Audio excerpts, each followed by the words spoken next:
Сайн байцгаана уу? Юу яаийн 417-гийн эрхэм сонсогчдоо. За, гэмт хэрэг нууцлаг түүхүүдэд дуртай Монгол сонсогчдод зориулсан шинэ дугаар маань эхэлж байна. Өнөөдөр бүгдээрээ алс улсын Франц улс руу тэр дундаа өмнөд хэсгийн Канеклемин гэдэг маш жижигхэн нам гүм тосгон руу аялна. Бараг л хүн бүр бие биенээ мэддэг, хөршүүд нь хаалгач цоошилгийн унтаж болдог тийм амар амгалан газар.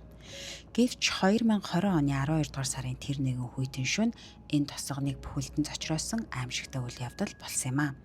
Цар тахлын хөл хорой тогтоочсон шөнийн цагаар гэрээсээ гарах ирэхгүй байсан тэр цаг үед хоёр хүүхдийн ээж орон нутгийн эмнэлгийн шөнийн ээлжийн совилогч ердөө 33 настай Delphine Joubiar гэх бүсгүй гэртээ унтаж байгаад ор сургаггүй алга болсон. Гэрээс нь ямар ч цусны улмөр тэмцэлсэн шинж тэмдэг олдоогүй. Цагдаа нар 6 жилийн турш Франц орныг бүхэлдэн хөлөөр нь эргүүлж гол мөрөн хуучин уурхайн цооногуд гээд байж болох бүхий л газрыг нэг нэгэнгүй нэгдсэн ч түүний цогцсыг олж чадаагүй. Энэ бол Францын шүүхийн түүхэнд цогцсгүй аллага гэж нэрлэгдсэн хамгийн дулаантай хэрэг байлаа.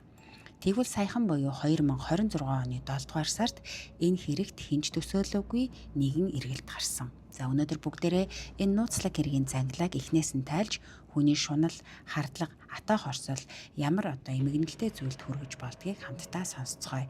Хажуудаа халуун уух зүйлээ бэлдээд тухлан сууж сонсоорой. 2020 оны 12 дугаар сарын 16-ны үүр цайх төгсөн өглөөний 4 цаг. Канеклемин тосгоны цагдаагийн газарт нэгэн дуудлага ирсэн. Дуудлага хийсэн хүн бол Delphine буюу алга болсон бүсгүйн нөхөр Cédric Joubiar байлаа. Тэрээр маш их сандарсан дуугаар "Миний эхнэр шүн нохоогоо салхилуулахаар гараад буцаж ирсэнгүй алга болчихлоо" гэж хэлсэн байдаг. Цагдаа нарыг гэрт нь ирэхэд Cédric угаалгын машинаа ажиллуулчихсан байшингаа цэвэрлж байсан. За энэ нь анхнаасаа л жоохон хачирхалтай санагдахгүй байна гэж юу? Эхнэр нь алга болчиход байхад гэрээ цэвэрлээд хувцсан аваагаад сууж байдаг нөхөр. Гэхдээ Cédric-ийн хэлж байгаагаар бол тэдний хоёр нохоо шүн хуцаад байхаар нь Delphine куртка өмсөөд гэрээсээ гарсан, тэгээд л эргэж ирээгүй. Цагдаа нар нохоонуудыг нь шалгахад нохоонууд огтхонч даараагүй, хуурай гэрээсээ холдоогүй байдалтай байсан. Тэр шөнө Францад маш хүйтэн Цельсийн хасах градустай, дээрээс нь цар тахлын хатуу хөл хорионы цаг байсан. Удамжинд ганц ч хүн байх ёсгүй тэр цагаар залуухан эмх цэгцтэй хүүхдүүдтэй амьшгаа хайртай ээж яагаад уцаач авахгүй, хитвчээч авахгүйгээр алга болчихдог билээ. Цагдаа нарын толгойд хамгийн анхны эргэлзээ эндээс л төрж эхэлсэн. Хөршүүд болон танилуудынх нь хувьд Delphine, Cédric хоёр маш сайхан төгс цогцсон хосууд бөгөөд халуун дулаан уур амьсгалтай үлгэр жишээ гэр бүлүүдийн нэг. Залуу хосууд хөөхөн хоёр хүүхэдтэй өөрсдийн гараар байшингаа босгож байгаа хөдөлмөрч хүмүүс. Гэвч цагдаа нар тэдний хувийн амьдрал, гар утасны мессеж, захим хуудсыг ухаж эхэлмэгц энэ төгс гэр бүлийн баг шууд хууларчихсан. Үнэн дээр тэдний амьдрал аль хэдийн нуран унж байж. Cédric бол пилта нааж барилгын засал чимэглэл хийдэг хүн байсан бөгөөд доктортой ажилгүй олсон хэдэн төгрөгөө марихуан буюу мансууруулах өвс авахад үрчигдэг зан аашны хувьд маш докторгүй нэгэн байв. Харин Delphine шөнийн ээлжинд совилогч хийж гэр бүлээ ганцаараа чирч явсаар туйлдаж гүйцсэн байсан. Тиймдээч тэрээр салж шинэ амьдрал эхлүүлэхээр шийдсэн байв. Сонсогчдоо Delphine захим орчинд өөр нэгэн эр хүнтэй танилцаж түүндээ ухаангүй дурлаад аль хэдийн шинэ байр түрээслэхээр хайж банкны дансаа тусгаарлах бэлтгэлээ базааж байсан нь мөрдөн байцаалтаар тогтогдсон. Алга болдог шөнөөч тэрээр өнөөх нууц амраг руугаа би удахгүй очлоо гэсэн утгатай мессеж бичсэн байдаг. Тэгэхээр Cédric буюу Delphine-ийн нөхөр эхнэрээ үзэн ядах, түүнээс өшөө авах маш том шалтгаан, өөрөөр хэлбэл гэмт хэргийн сэтэл байсан гэдгийг энээс харж болох юм а. Хэрэг гарснаас хойш 6 сарын дараа буюу 2021 оны 6 дугаар сард цагдаа нар Cédric Joubiar-ыг аль биесээр баривчилсан. Яагад гэвэл түүний мэдүүлгүүд хоорондоо маш их зөрүүтэй байлаа.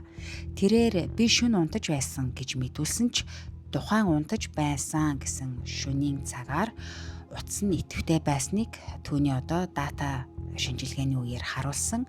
Хамгийн сонин нь тэрээр үүр цайхын өмнөхөн буюу хэдхэн цагийн дотор эхнэрийнхээ утас руу бараг 185 удаа залгасан байдаг.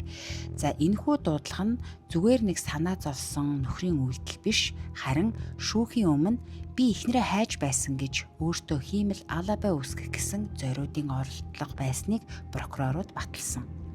Түүнчлэн тэдний 6 настай хүү нь цагдаа нарт бас маш нэгэн чухал мэдүүлгийг өгсөн. Хүү хэлэхдээ тэр шөнө аав ээж хоёр зочны өрөөнд маргалдаж цус сарын гацуур модны хажууд чангаар орилж бие биенээ түлхсэн. Ээж маш их орилж байсан тухай ярьсан байна. Мөн зочны өрөөнөөс Delphi-ний өдөр тутамдаа зүүдэг харааны шил нь хугарчихсан байдалтай олдсон. Тэгээд ч зогсохгүй хөршүүд нь Delphi-ний машиныг түүний хизээж тавьдаггүй хашааны эсрэг чиглэл рүү харуулаад тавьчихсан байхыг мөн харсан байна. Энэ нь тэр шөнө өөр хүн машиныг нь унаж хөдөлгсөнийг илтгэж байгаа. Гэвч Cedric энэ бүхнийг эрсүүлгүйсгэж намайг хил сэргээр гүтгэж байна гэж уйлж жүжиглсээр байсан.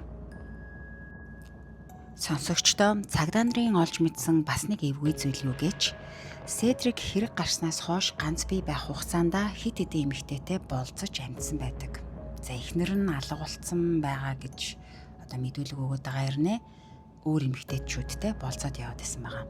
Тэрээр Jennifer гэх найз бүсгүйдээ нэг удаа ингэж хэлсэн байгаа. Би Delphi-нийг өөрийн гараар боож алсан гэж хэлж исэн. За мөн Severin гэх өөр нэг бүсгүйтэй төр хугацаанд найзалж байхдаа түүний цогцсыг манай тосгоны ойролцоох шатсан хуучин фермд булчихсан хинч олохгүй гэж ярьсан байгаа. За энэ үед цагдаа нар үүнийг нь яагаад ингэж ярьсан тухай Cedric-аас асуухад би зүгээр л ийм эмгэнэлтэй хошигнол хийж тэднэр тоглож байсан юмаа гэж мэлцэжсэн байгаа. Үүнээс гадна Cedric-ийн төрсөн ээж Nadine Joubiar хэрэг гарахаас хэдэн 7 хоногийн өмнө хүүн ихнэртэй уурлаж би түүнийг хөнөөгөөд хинч хизээч олохоргүй газарт нуучихна гэж хөмхий зууж занаж байсныг нь сонссон гэж цагдаа нарт төрсөн ээж нь мэдүүлэг өгсөн байгаа. За энэ бүхнийг сонсоход түүний тоглоом гэж хэлж байсан үгс үнэндээ цус талуурчны ам алдалт байсан нь илт. Гэвч яг тухайн үед цогцос олдоогүй байсан тул Cedric өөрийгөө төгс хэрэг үлдчихлээ гэж бодож байсан.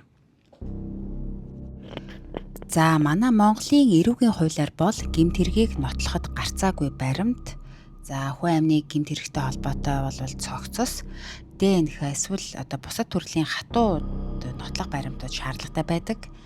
За харин Францын шүүх тогтолцоонд нэг тийм онцгой ойлголт байдаг юм байлээ. Үүнийг англи хэлээр intimate conviction буюу шүүгчийн дотоод итгэл үнэмшил гэж нэрлэдэг. За энэ нь юу гэсэн үг вэ гэхээр хэдийгээр цогцос олдоогүй ч гэсэн хэргийн эргэн тойрондох бүх шууд болон шууд бус баримтууд за мөн хэргийн логик дараалал гэрчийн мэдүүлгүүд нь ганцхан хүн рүү зааж байвал шүүх болон шүүгчид ял оноож болдог гэсэн үг юм.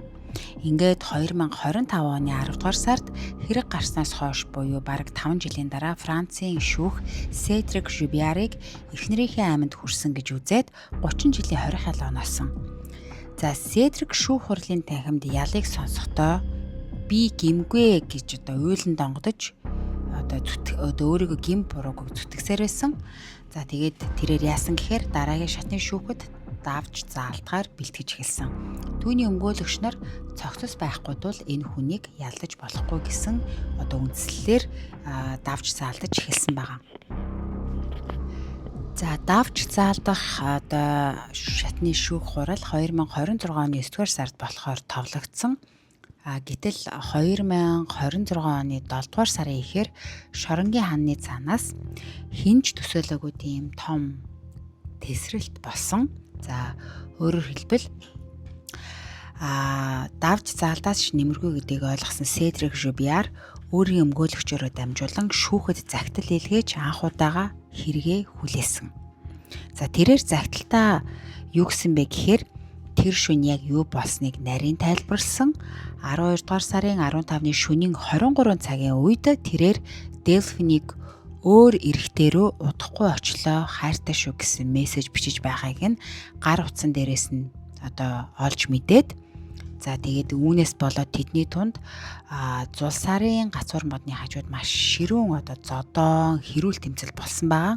За Седрик уурандаа галзуурах шахаж эхнэрийнхээ харааны шилийг хагартал нь нүүрлүүн цохиж улмаар хоолойг нь боож амийг нь өнөөсөн байгаа. За үүний дараа тэрээр цогцсыг машины тээшинд хийж хөл хорионы шөнөөр Майлок тосгоныг хуучин фермийн талбайд аваачиж Делфины бие цогцыг буулсан. Седрикийн зааж өгсөн газрыг 100 гаруй тусгай цагдаагийн хэлтсийн ажилчид тусгай техник багаж төхөөрөмжөөр хайж 2026 оны 7 дугаар сарын 19-ны өдөр Делфины ясны үлдэгдлийг олсон. За тэгээд энэхүү Делфины ясны үлдэгдлийг ДНХ-гийн шинжилгээнд явуулсан. За тэгээд үүний дараа Делфины ДНХ-тэй энэхүү олдсон ясны хилтерхийний ДНХ яг таарч байсныг цагдаагийн газар болон мөрдөгчд тогтоосон. За тэгээд харамсалтай нь түүний цогцыг тариалангийн талбайд нуусан байсан тул олон жилийн турш трактор дээгүүр трактор болон хадлангийн машин тоног төхөөрөмж дээгүүр нь явж цогцсон нэлээд сүйдсэн байдалтай олдсон байна.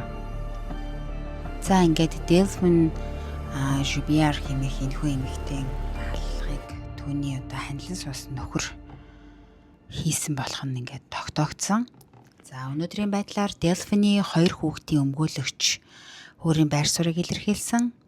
Тэрээр хэлэхдээ хэдийгээр уу гашуу ихтэй байгаач Делфины 2 хүүхэд одоо л нэг ээжигээ оршуулах, эцсийн гашуудлаа тайлах боломжтой боллоо гэсэн байна.